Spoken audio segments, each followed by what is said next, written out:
You know, they say there's two kinds of shaky legs. Good morning, first of all, everybody. They say there's two kinds of shaky legs. There's the nervous shaky legs and the Holy Spirit shaky legs.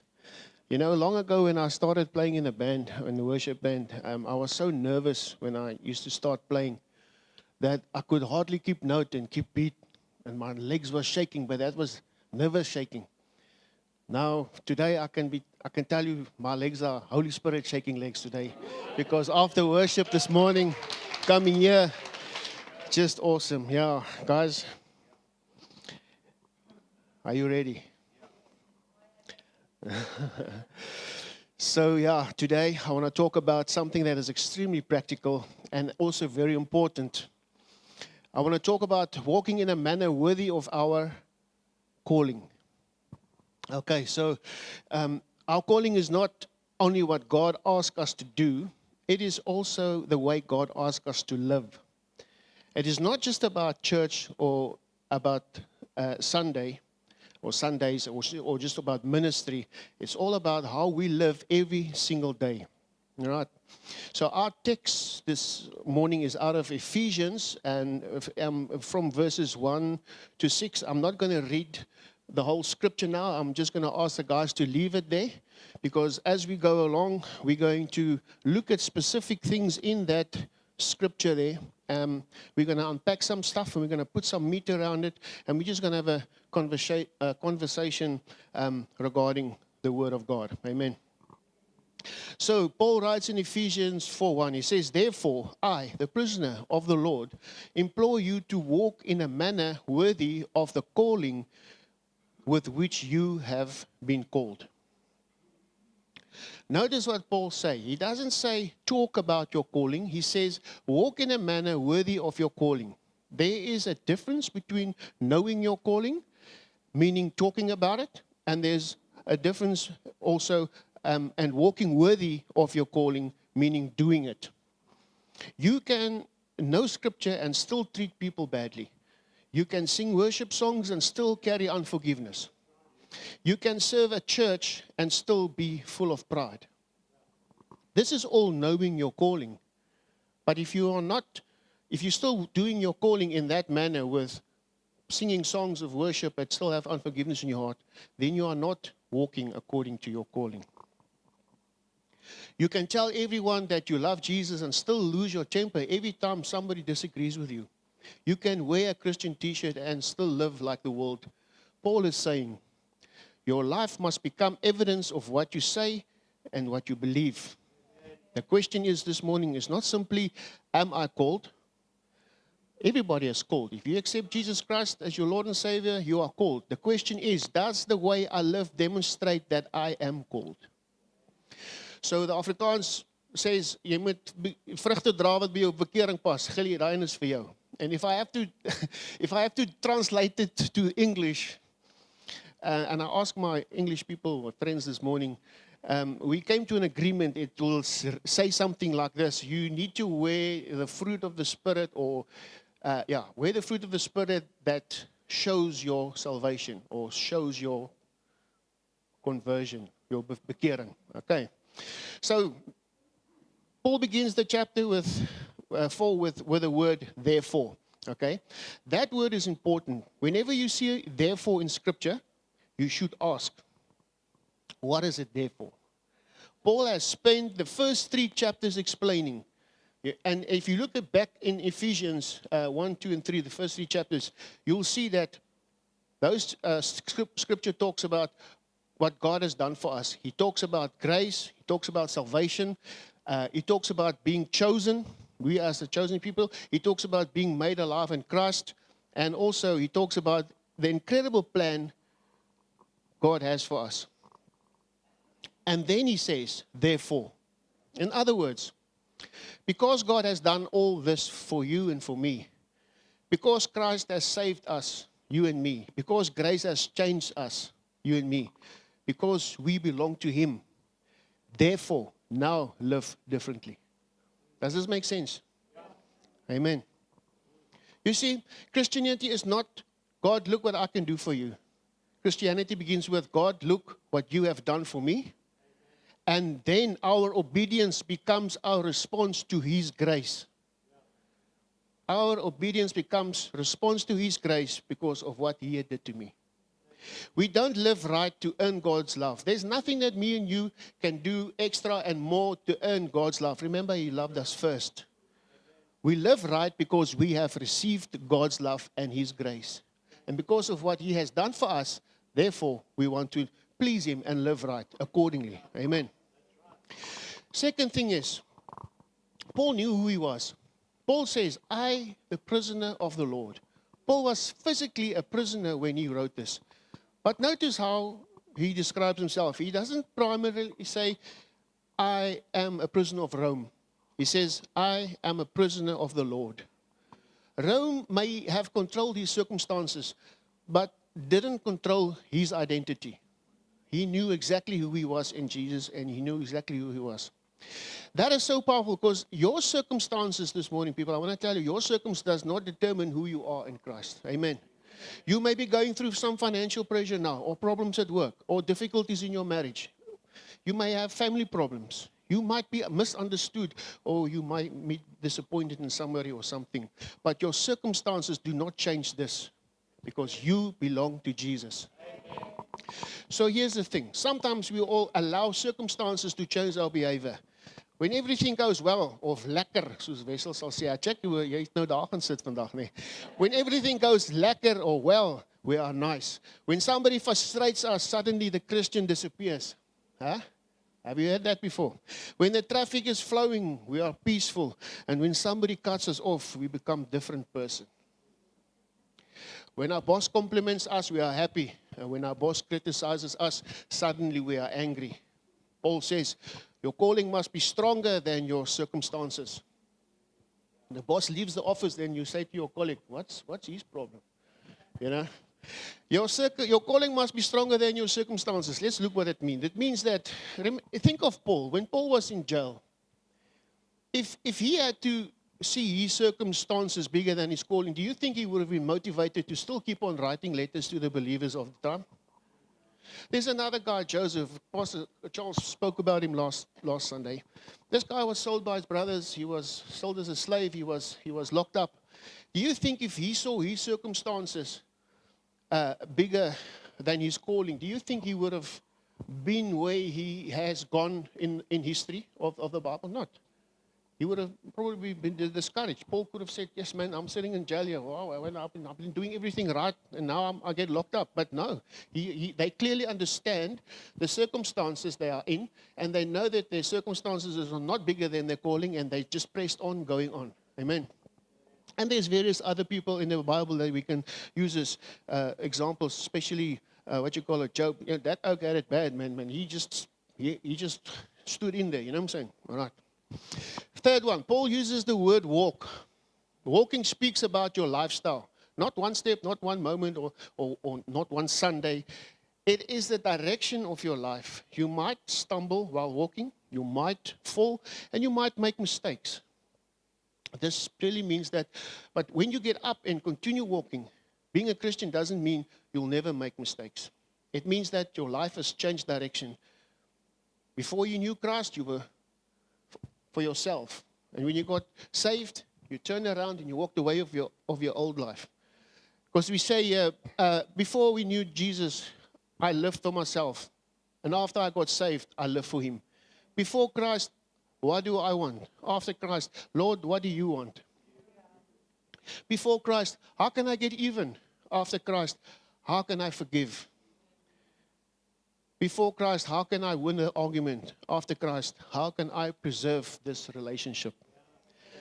That's walking worthy, people. Amen. We carry on.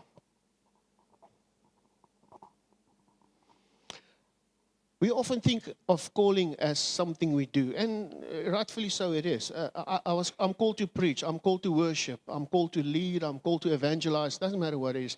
I'm called to serve in the church, and those things can absolutely be part of our calling. But before God calls you to do something, He calls you to be someone. Your character matters. God is not impressed by our platform if our characters does not match it. Platform meaning the space where you work from, where you operate from. Okay?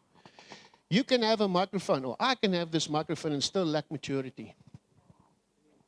We can have a title and still lack humility. You can have a authority and still lack love.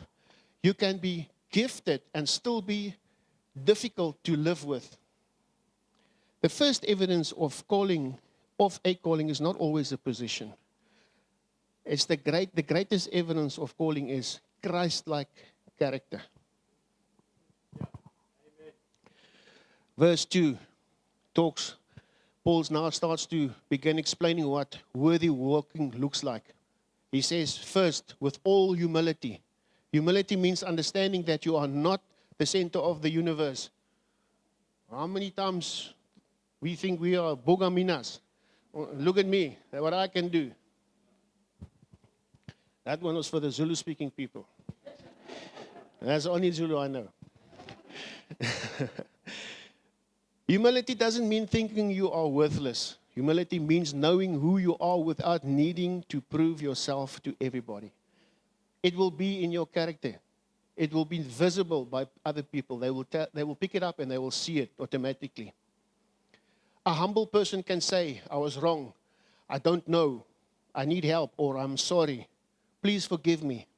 A proud person struggles with those words. Pride says, I don't need anybody. Humility says, I need God, I need people. Imagine a husband and a wife having an argument. And the husband knows he's partly wrong. And the wife also knows she's partly wrong. But neither wants to apologize first. Does this sound familiar? Why is it like that? Because pride says, why must I say sorry when they are also wrong? He or she is also wrong. See how lucky my wife is laughing there because this is familiar to her. Hey? Yeah. Humility says, even if I am 10% wrong, I can take responsibility for my 10%. That's what humility says. That's Christianity in real life, people. Sometimes preserving peace requires you to stop asking, who is right here? And start asking, what would Jesus do? So humility does not mean we are weak. Some people think humility means being weak. It doesn't. Jesus was humble. Jesus was not weak. He confronted hypocrisy and he spoke the truth. And he stood against injustice. He had authority, but he didn't use his authority to elevate himself. Humble, man, humble. Real humility is strength under control. A humble leader doesn't have to remind everybody that he is the leader. Amen. A secure person doesn't constantly demand respect. A mature Christian doesn't have to win every conversation. Paul goes on and talks about gentleness. You're welcome to look at the scripture there. Gentleness means controlling the way we respond to people. You can speak the truth without destroying somebody. You can correct somebody without humiliating them. You can disagree without insulting them. And you can be firm without being cruel. Think about how we communicate today, especially with phones and social media. People type things behind the screen that they would never ever say to that person face to face. And then one sentence can destroy a relationship. One WhatsApp message can create a week of conflict. One Facebook comment can turn a disagreement into a war. the Christians should ask, is what I am about to say true, first of all? Secondly, is it necessary? And thirdly, is it loving? Sometimes we are gentle with strangers than with our own families. We say, good morning, sir. Thank you very much. Please, can you help me? And then when you get home, where have you been? Why didn't you do this? What's wrong with you? Sure. Our family receives the leftovers of our emotions, guys. But Paul says our calling must affect every relationship. Your calling is not only demonstrated in the church, it's demonstrated in your kitchen, in your car, in the work, at home, and traffic, at the shop. When dealing with difficult people, that's where walking worthy becomes real. A challenge. So, talking about difficult people and shops, I would like to, what I'm going to tell you now is just a little bit of humor, but it's also so true because it's so in our human nature. And this is what I'm about to tell you. Let me know if you can recall whether you've heard something like this or if you can. There's this guy from church. He goes to the shop, goes to Spar. He's going with a shopping list. He's going to go buy groceries. He's all happy. And they're going to buy steak this afternoon. He goes into Spar, and one aisle comes down and says, there at the back, there's that one guy in church. He did that difficult guy, the one he doesn't like much. And what does he do? He somewhat shoots into another aisle because he wants to avoid that. This is what we do. So, now he goes to the next aisle. Instead of trying to find the stuff that he wants to buy, he first look, where's the difficult guy? Hey, the difficult guy's not here, but hey, I don't want to go down this aisle because my stuff is not here. Then he goes to the next one. This is funny, but this is reality, you know. And then there's the ambush one, where you can't check your difficult guy from a distance. You sit here at the bottom of the shelf. You're busy looking at something that you want to buy, and as you stand up, the difficult guy stands behind you. Now he got you. What do? Hello. How are you? No, fine, thank you. You know, looking good, man. Yeah, you too. Yeah. Huh? Listen, we need to get to a bride sometime. Yeah, we must do that, and then you go apart. But then, yeah, guys, this is all funny stuff, but this is what we do. God says we mustn't be like that. We must love everybody, difficult people, everybody. All right, let's carry on. With patience, Paul says, with patience. Patience means giving people time to grow. Think about yourself. How long did God have to work with you and with me and with us? How many times did God forgive us? How many times did you make the same mistakes? And yet God didn't throw you away. Sometimes we expect people to mature overnight when it took God years to mature us. We need patience with people. A new Christian may not know what you know. A young believer may still struggle with old habits. Someone may still be learning how to communicate, and someone may be recovering from years of brokenness. Someone may be learning how to trust again. Don't destroy somebody because they are still under construction. God is still working on them, and He is still working on you and me. We heard it last Sunday again. Pastor Charles quoted, "He who began good work in you will perfect it until the day of Christ Jesus." Don't think because you don't see God in things and you don't hear Him, or don't think that He's not there. He's there. He's keep on working on you. And Philippians 1:6 is your proof of that. Whenever you feel alone, whenever you think you are left, you go and you look at Philippians 1:6 and you get that in. You let it sink in here and you move forward, knowing that God is still working on you. It's like that seed that's under the ground. We cannot see it. But under the ground, there's things working. All right. Amen. Patience does not mean accepting everything. Patience does not mean allowing abuse. It does not mean ignoring sin. It does not mean there should never be boundaries. It means we don't respond with hatred, revenge, or arrogance towards people who are still under construction. You see, God is a patient God. God is a loving God. And whilst we are still under construction and in our grace period, trying to leave the old stuff behind and moving closer to be more Christ-like, we need to take that stuff in consideration with people that's still in construction. But then we must also say that patience is not allowing abuse or ignoring sin. It's like people think that grace is a license to sin. I sin today, tomorrow I ask forgiveness, and then the day after I do it again. That's not what grace is. Grace and patience is the time frame for you to become closer to God and be more Christ-like. Amen. There is a difference between patience and passivity. You can have boundaries and still have love. You can confront something and still be gentle. And you can say no and still be Christ-like. Paul says, showing tolerance for one another in love. This doesn't mean we tolerate everything. It means we understand that people are different, and that they got different personalities, and that they got different backgrounds, and that they got different experiences, different communication styles, different weaknesses, different strengths. And sometimes those differences irritate us. Sad to say, but it's true. But God's church isn't made up of identical people. It's made up of different people united in Christ. Different people united in Christ. Amen. The church is not as a family, it's not a factory. A factory produces identical products. The church doesn't. The church contains quiet person, the loud person, the young person, the older person, the person who has been saved for 40 years, the person who came to Jesus last week, the strong believer, the struggling believer. Am I talking, do I talk to people here? I'm talking to myself also. The person who has everything together and the person whose life is falling apart. And Jesus say, love them all. It is easy to love people who are like us.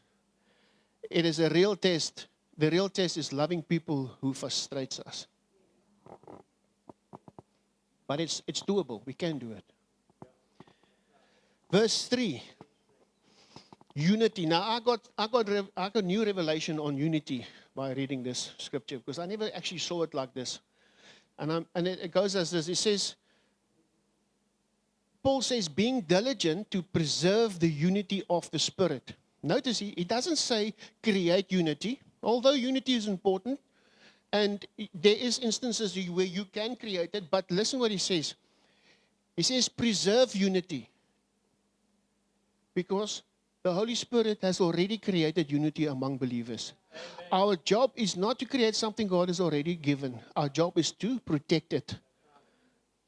United in Christ. We are unity in Christ. The moment you give your heart to the Lord, the moment you accept Jesus as your Lord and Savior, and the Spirit comes and lives in you, you are in unity with your fellow brother and sister. Our job is to protect it. Unity does not mean or uniformity. This is extremely important. Unity doesn't mean we all have the same personality. Unity doesn't mean we never disagree. Unity means we can disagree without dividing. A football team doesn't have 11 goalkeepers.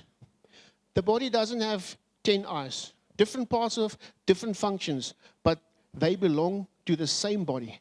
The same is true in the church. You may have a different gift and a different personality and a different perspective, but we have one Lord, and His name is Jesus. Amen. So here comes another thing now. How unity is destroyed. Unity can be destroyed by small things, people. Gossip, offense, pride, jealousy, unforgiveness, assumptions, competition, miscommunication. Someone says, did you hear what they said about you? And suddenly something small becomes something huge. Sometimes the biggest church problems begin with, I heard. Now, this is clearly, when I see this, I see the tactics of the enemy. The enemy comes to kill, steal, and destroy. He comes with things like to spread doubt. He comes to sow seeds of division. I mean, it is so that way back in the Garden of Eden, he said, isn't it so that if you eat from this, that you will surely die? Now there's doubt. Maybe I can eat it. Although there was a firm instruction not to eat from it. So it starts with, I heard. We need to be careful. We don't build a case against somebody based on information you haven't verified. Don't spread something that you haven't personally witnessed. And don't turn assumptions into facts. Jesus calls us to protect unity. Very important. Then in verse 3, peace is described as a bond. A bond holds things together. Think of a rope. One strand can be broken, but many strands woven together become strong. And I feel that peace in the church is one of the important things that binds the church together. Peace. All right? But peace requires work, guys. Sometimes peace requires the uncomfortable conversation, an apology. It needs forgiveness, a listening ear, and patience and understanding. Sometimes we just have to say, let's sit down and talk. Not, let me tell everybody else what happened. Paul now gives us the foundation for unity. He says there's one body, one spirit. There aren't multiple bodies of Christ. There is one. We may have different churches. We might have different denominations, different worship styles. But there is one Christ, one Spirit, one body. Our differences should never become greater than our relationship with Jesus. I'm going to say this again. Our differences should never become greater than our relationship with Jesus. Paul says, just as also you were called in one hope of your calling, what is our hope? Our hope is Jesus. Our hope isn't our bank account or in our jobs or in the government or in our health. Our hope is not in our circumstances. Our hope is in Christ. And because we share the same hope, me and you, all of us, we should be able to walk together, for we are all, again, united in Christ. Unity. Protect the unity. Because we all have the same hope, we should be able to walk together. Verse 5, there's one Lord. This is the center of everything. Not one opinion, not one political view, not one personality, not one preference, one Lord, Jesus. When Jesus is truly Lord in our lives, He becomes greater than our preferences. I'm going to read this again. When Jesus is truly Lord in our lives, He becomes greater than our preferences. The nitty-gritty stuff shouldn't worry you. Some people sometimes fight over the music, the chairs, the temperature, the way something is done. But the question should be, is Jesus being honored here? I'm going to go back here. When Jesus is truly Lord in your life, He becomes greater than your preferences. Let's focus on the Lord, man. Let's not worry about other nitty-gritty stuff that comes and kill, steal, and destroy. Because now the one time you say, no, yes, like this music didn't sound so lekker this morning, there's a problem. Because now the worship leader thinks, oh, okay, what did I do wrong? And it actually is it's just your preference. Because you don't like slow worship music. You like more faster beat. But at the end of the day, we all together worshiping one God. Amen.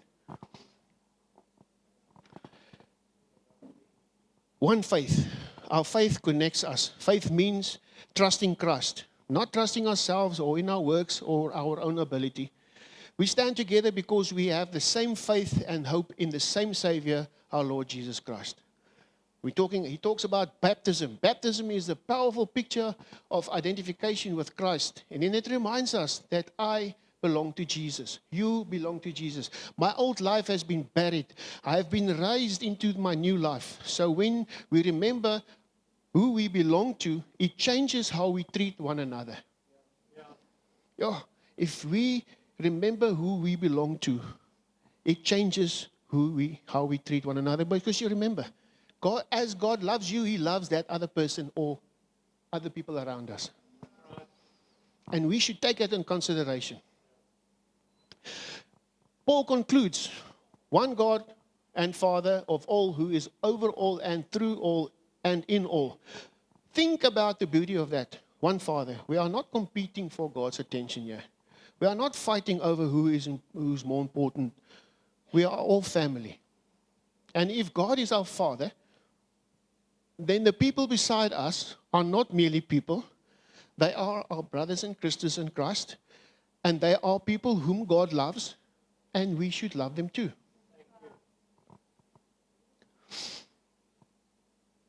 So what does this all look like tomorrow morning when somebody offends you? This is perhaps where Ephesians 4 become most practical. Someone hurts you, what do? Step 1, don't react immediately. Give yourself time. They talk about gaan koel bietjie af. Go cool off a bit.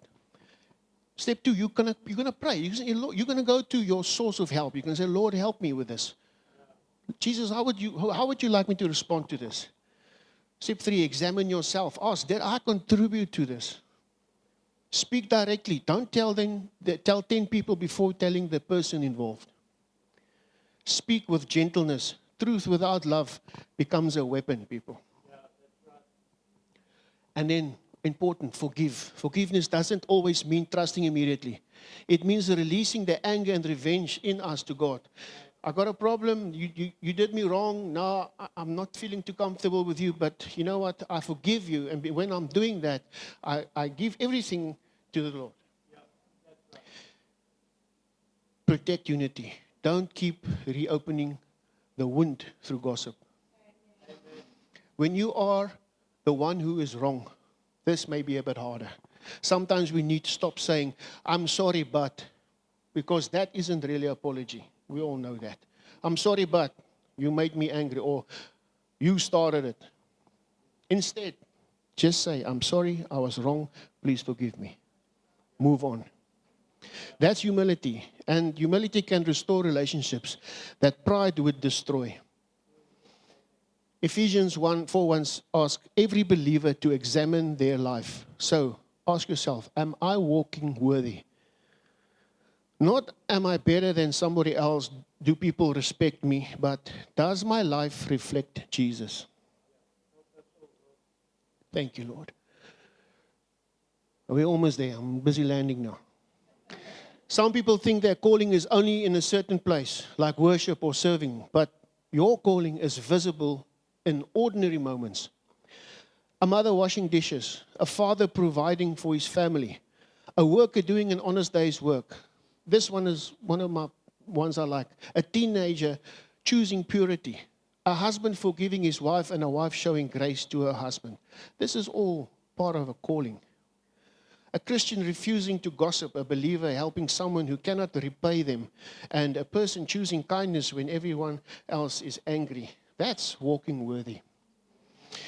If we want to know about it, we know all, a perfect example is Jesus. Jesus, if you wanted to know what humility looks like, look at Jesus. If you wanted to know what gentleness, patience, and forgiveness look like, we look at Jesus. If we want to know love, we look at Jesus. Philippians 2 teaches us that Christ humbled himself. He had every right to glory. Yet he served. The king became a servant. The Creator washed feet, and the one who deserved worship served others. And Paul says, walk worthy. I almost want to say, what is your problem? What is our problem? We've got no reason not to. This week, before reacting to a difficult situation, ask 3 questions. Is it humble? Am I trying to prove myself? Is it gentle? Am I trying to restore or to destroy? Or does it protect unity? Will what I am about to say bring peace or division? Those 3 questions can save marriages, it can save friendships, it can save churches, relationships, and work.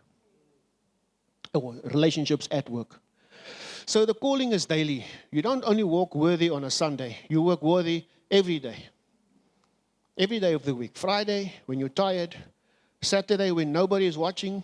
Sunday, when everybody is watching. The calling is not an event, it's a lifestyle, people. Yeah. Amen.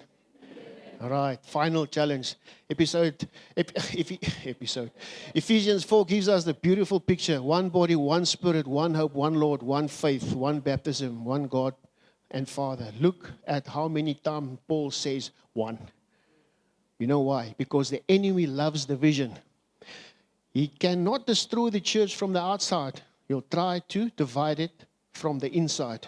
And it is not only in the church, it's in our marriages as well, in our workplaces. He whispers things like, you deserve better. They don't appreciate you. You should leave. Don't forgive. Tell everybody what they did. Get even. But Jesus says, walk worthy, guys. Be humble, be gentle, be patient, love one another, preserve unity, and protect peace. In conclusion, that's it. We're getting there. I think it's time for the ministry guys to come up for me, and then I want us to stand as we wrap this up. What does God want from us? What does God want from us?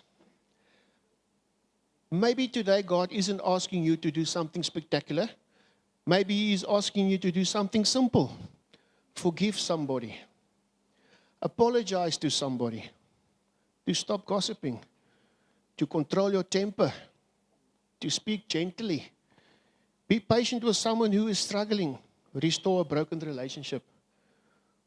To choose peace. Maybe your calling isn't going to be demonstrated on a stage, but maybe it will be demonstrated in a conversation. Maybe it will be demonstrated when nobody else sees. Maybe the greatest ministry you do this week will be the way you treat one difficult person. Because that's where Christianity becomes real, guys. I want us to close our eyes. And I want us to get serious, and I want us to start doing business with the Father. And I want you to ask yourself one question. Am I walking worthy of the calling God has placed on my life? Think about it. Am I walking worthy of the calling God has placed on my life? Is there maybe pride in me? Is there unforgiveness maybe? Is there bitterness? Guys, these are things that we all struggle with. I can tell you that there's nobody here that can tell me that they haven't struggled with. We are not perfect.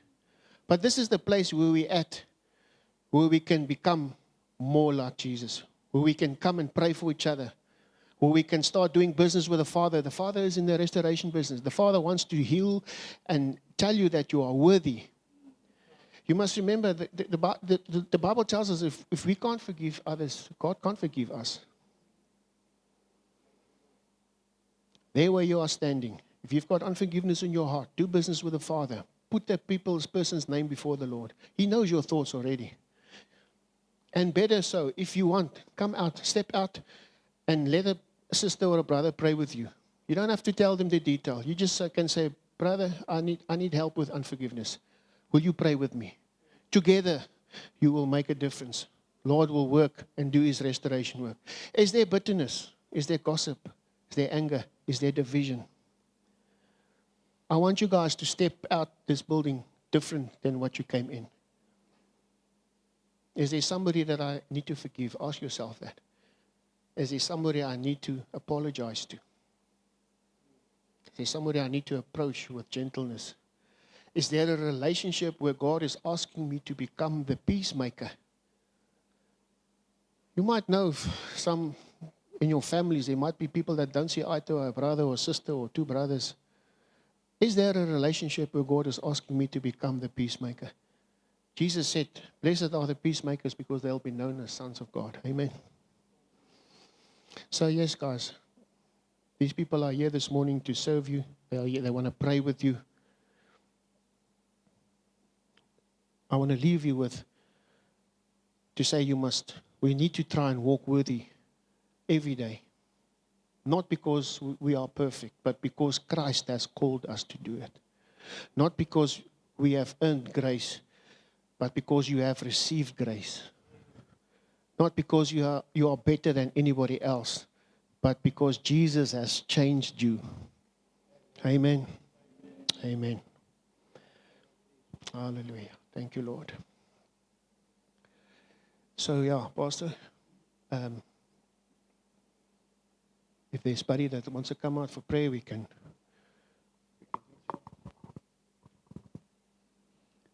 Thanks, Pastor.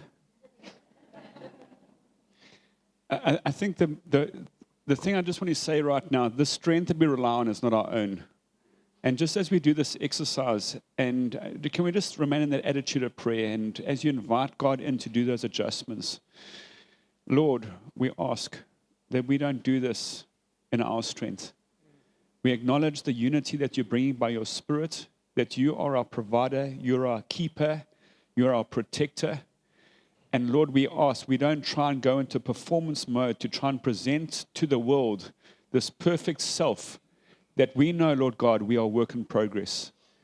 And so before you, Lord, we agree that we have not yet arrived.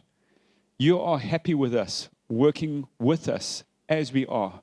And we receive that from you, Lord God, that you say, it is okay to be you today. Trust my grace upon you, trust my power upon you, that you may walk forward in me. In Jesus' name we declare this. Amen.